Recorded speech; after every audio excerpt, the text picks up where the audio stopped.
Hello, Rupesh. How are you? Good evening. Hi Kabir, good Hi. evening. I'm very good. How are you? Good, good, good. Long, long time, huh? We wanted to do Oh this. yes, oh yes, but still there is And a screen in between. I mean, we have to meet face to face, yes, you yes. know. This is the new face to face. Oh yes, this is the new normal, correct. Yeah, you saw the new film See You Soon, Malayalam film. It's Well, I hot off have to see it. I have heard about it. I have not seen yet, but I'll be seeing. There is so much content now on social platforms, so I'm trying to catch up with some good web series and yeah, good cinema. yeah. So I've heard about this one. I'll definitely watch it, and then we can later on discuss about that. Absolutely, absolutely. Now let us cut back to what we are here for today. Let us cut back to Parinda. I think it's 30 years right now, and I Yes. think it's a cult film. Mm. And I think it deserves more attention. That is why I started. I'm doing a Cinema Satsang is doing a Parinda special, That's very and good yeah, initiative. and recently I interviewed Shiv Kumar ji, Shiv Kumar Subramaniam, the writer of Parinda, as you I think Wonderful. you are aware of that. So every department has done fantastically well in Parinda. Every Amazing. department Awesome. has done remarkably. Definitely. And of course, one of the departments is cinematography. That is why I've Oh yes. brought you as an expert to talk about the Oh, cinematography of the film. This film, I think, is very high on craft and film grammar. You can definitely see a director there, जो कि Hindi cinema में हमको बहुत कम देखने को मिलता है कि एक क्राफ्ट वाइज एक हाई एक aesthetically shot and well crafted film जिसमें सिनेमा का ग्रामर हमको दिखाई देता है और आई थिंक इसमें डीओपी और कैमरामैन का भी बहुत बड़ा हाथ रहा है क्योंकि जो भी डायरेक्टर विदु विनोद चोपड़ा का विजन रहा होगा उसको पर्दे पे विनोद प्रधान सर ने बहुत अच्छे से आई थिंक एग्जीक्यूट किया है कैप्चर किया है and at the same time not just execution but I think he has taken it a step further notch higher. I think this is what might have happened. So over to you, sir. oh, definitely. I mean, I completely agree with what you are saying, and that's my observation also. I have seen this film many times. Initially, the film was released, I think, in 1989, right? If I'm not wrong. Yeah, 30 years. Uh, So yeah, 31 year, 31 year. yeah. So I was very young that time. I must be in my schooling days. But later on, after joining film school, then I again saw it, and recently again I saw it. And it's one of a very, very important Indian film. One can say, as you rightly said, that it is a great example of film, good film as a craft. It is a masterpiece, I believe, because be it any department, rather let me say something more profound about cinema. I want to take it little back, and what I the initial thought came in my mind was that the film should speak for itself. We don't need to explain the film has every film has it's made under some grammar and some craft and some technology and some learning, and by doing all of these exercise, the thing is that it should speak for itself. You don't need to kind of explain the film. There are films which are suitable for popular cinema. There are few films which are which falls in a category of like underground cinema or parallel cinema or whatever you may say. But a good film always works everywhere globally. You know, either you say masses or you say critic, both like it equally. What I feel. So Parinda is one of the ideal example of good cinema from India. Each and every department, I would rather say, each and every department of that movie has done superb. You know, great collaboration. It's an example of a great collective art. Tell us about the cinematography. I believe that cinematography cannot be done independently in a cinema, in a film, or any individual's work is supported well from other departments. Then only you can do a good work. So each and every department of that movie is superb. You know, any movie I feel which is a masterpiece is essentially a collage of collective effort. Today, we'll talk about cinematography and its creative contribution in the film, which is Parinda, which we are talking and discussing today. Mr. Binod Pradhan, a very well-known, noted, and a leading, talented cinematographer this country has produced. You know, we all know he's done great, massive productions. You know, in India, his films like starting from 1942, Love Story, Mission Kashmir, Devdas, Munna Bhai MBBS, Jaane Bhi Do Yaro. I mean, the list is long. You know, he's done amazing work, and you know, I think his work is given a new look and new perspective to new polish and new perfection to Indian cinema and cinematography rather. भाग मिल्खा भाग, भाग मिल्खा भाग भी बहुत अच्छी लगी। भाग मिल्खा, हाँ, many I mean I just name a few, but और भी हैं, बहुत सारी फिल्में उन्होंने की हैं जो बहुत ही अच्छी हैं visually. I mean, he's got so many national awards, and you know, I mean, recently he's done one film called Kalank, which apparently did not work out on box office, but cinematography was amazing. Again, you know, he loves huge, massive frames. You know, you see any frame of Devdas, or even in Kalank, you will feel that same touch, the same work of art. So, But amazing. coming back to Parinda, I think Yes. that was something very exceptional, and for those times. Oh yes, of course, especially in that era, brother, because this film was shot in 1989, and that time there was no digital medium. So the film was shot on analog film. I mean, we all know that that time, you know, the cinematographer's attention and alertness had to be on a different level. You know, we all have started learning on film cameras. Now we all are shifted to digital medium. That is a different topic. We can discuss over that on some No, other day. you can tell us a little about what kind of concentration was required for Yeah, a yeah. cameraman and a director Yeah, so that's what, no, because you know, the chances to mend your errors used to be very minimal that time. You know, if you have committed some mistake, you know, in terms of your composition or maybe focus or lighting or any unwanted object in the frame, or indoor outdoor balancing is not correct or whatever, you know, there could be a number of things related to technical aspect of cinematography, which used to be taken so meticulously and seriously initially, you know, because you know, you couldn't mend it up later on much. You know, you could do little bit here and there, like 5-10% of color correction, and some VFX, which used to be on a very initial stage. Sorry. Nowadays, you know, sky is the limit. You know how one can do cinematography in a digital medium. You know, you can have different layers, you can have different indoor and different outdoor, and you can punch it together later on, you know, by using plates and keying it out and all that. So the digital aesthetic is completely different. The mindset of a cinematographer is completely different. I believe nowadays, you know, even including me, I feel that we have become little lax or little relaxed, or fearless rather. Fearless is not the right word. I mean, casual.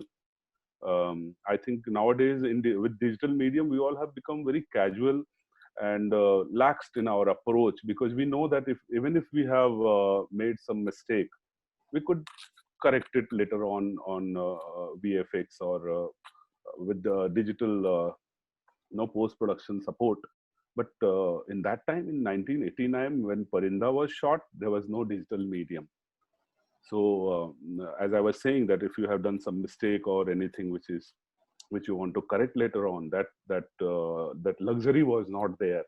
So the cinematographer, and for that matter, all technicians, every department had to be very focused and very sincere and very alert all the time.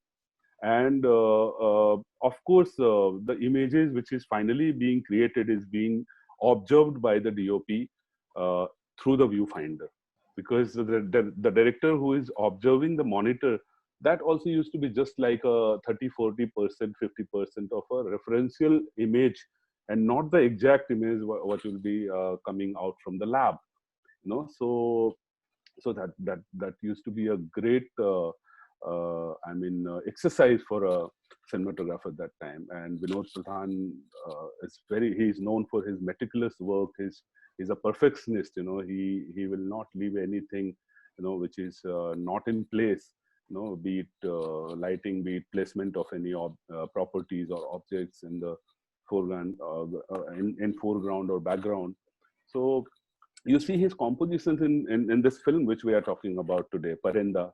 Let's take one location. Let's go location wise rather. Nana Patekar's space, which has been created.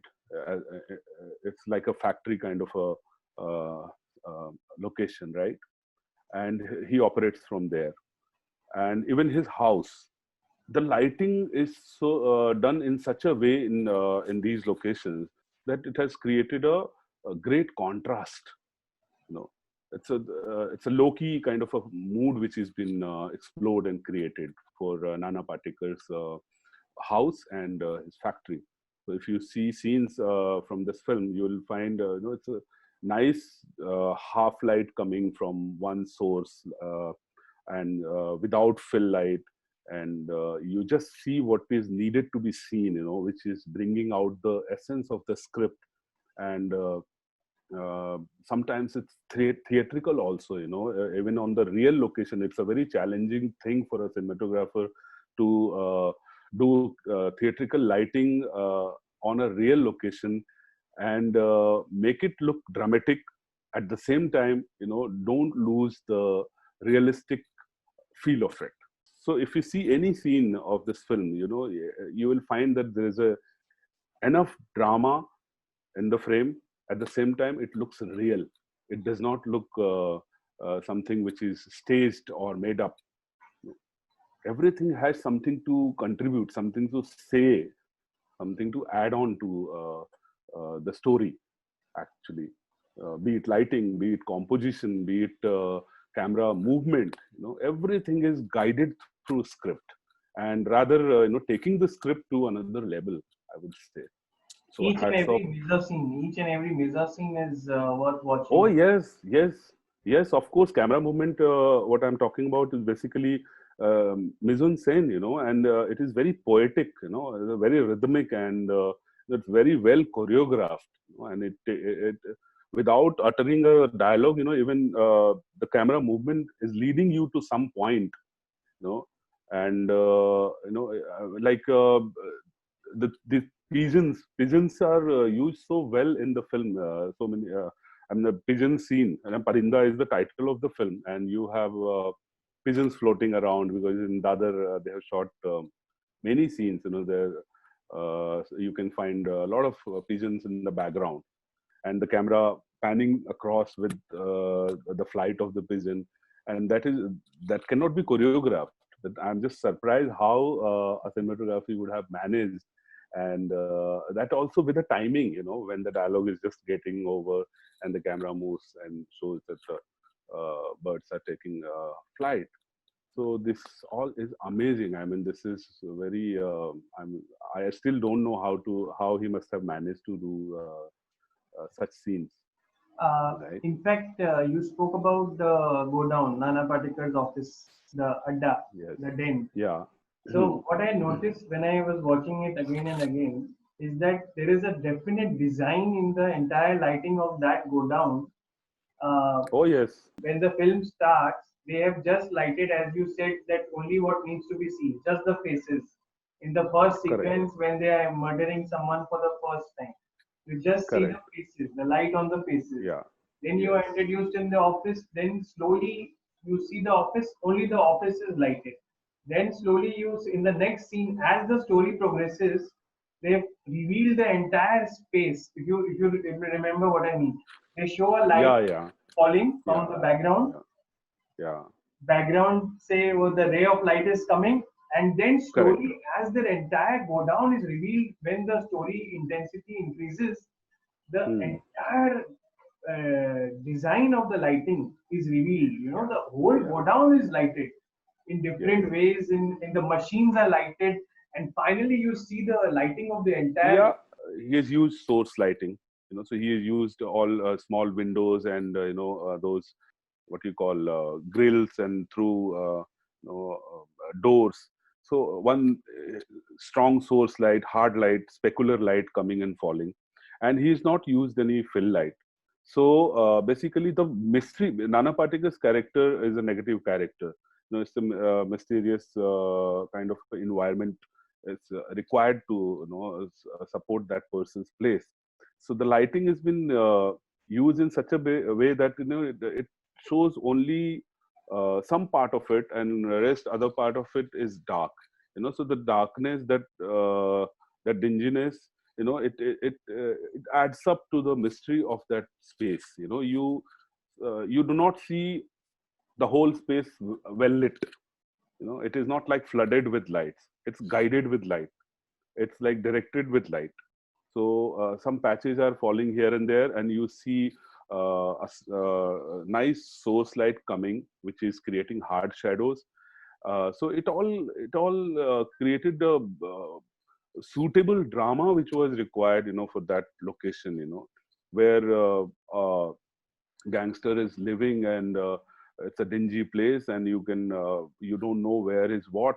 And if you see in the composition, there are so many bars in the background and foreground. So I think they must have felt it to make it look like a kind of a confined area, which is like a jail. It's not a jail, but I mean, nobody, even not even a single parinda can enter in that den. So that kind of a bars and obstructions also is being used in the foreground and background, which I noticed. So there is a scene towards the end of the film where Nana Patekar is finally telling Jackie Shroff that scene. So if you see in the master shot, there is a grill in the background. So that grill is deliberately kept there. It enhances that feeling that there is no way to come out from this scene for Jackie Shroff. So he felt claustrophobic and compressed and suppressed, basically. So those constipated feeling is been created with the lighting and composition as well. So that shows the class of and the thought process of a cinematographer, how he's used lighting and composition to enhance these aspect of the story, and uh, execute in the perfect way on the real location. So this is the overall thing which I noticed. What about the love making scene? Oh, that that is like textbook scene. I mean, it gives me goose pimple, when I just remember that scene. Look at there's only one nice blue rim light which is falling on Madhuri Dixit's body and creating a wonderful contour. It looks so classy. It looks so amazing. I mean, you don't need to see the whole body, but it is creating that kind of a passionate intimacy between these couple who is doing their suhagrat on that boat. It's completely dark, and just nice one blue source which is coming from the perfect angle and creating a perfect mountains and curves on the bodies. And because it's not been shown completely, finally you see what is needed to be seen. So you are guided in the script, and you are also involved in that passionate moment which is happening between these two characters. And of course, again, the cinematographer's addition to enhance that mood, again, is the lighting is being used as a great tool there. And it's not a very well lit or a heavily lit scene. It is a smartly lit scene. rather, I would say. Just one light, I believe, and that also from the perfect angle. So sometimes, that sets the class of a cinematographer, that decision making, that how many lights do I need to use, what is the mood of the scene, how much we need to see. This is all internal process, and when we watch anybody's work and we experience and share, and that thought process of a cinematographer, if it gets conveyed to the audience, I think that is the success of a cinematographer's or any technicians or any filmmakers work, I believe. And Vinod Pradhan has left a great impression of good lighting and good composition in this film called Parinda. And we all have learned a lot from that film. I mean, I would rather tell all future generation filmmaking students that you all must watch this film and observe it, rather, frame by frame. You'll get to learn everything and a lot of things about filmmaking, not only cinematography or lighting or composition, but even editing, I mean, sound, acting. Nana Patekar got so many awards in best supporting actor. So every department was wonderful, and that's why probably even the cinematography looks great, because probably the art director's work is also wonderful in that film, and that art director's work is coming through the lens by a cinematographer. So it's all, again, I would say it's a great piece of collaborative art in that sense, I feel, overall. For more such videos, please like and subscribe Cinema Satsang.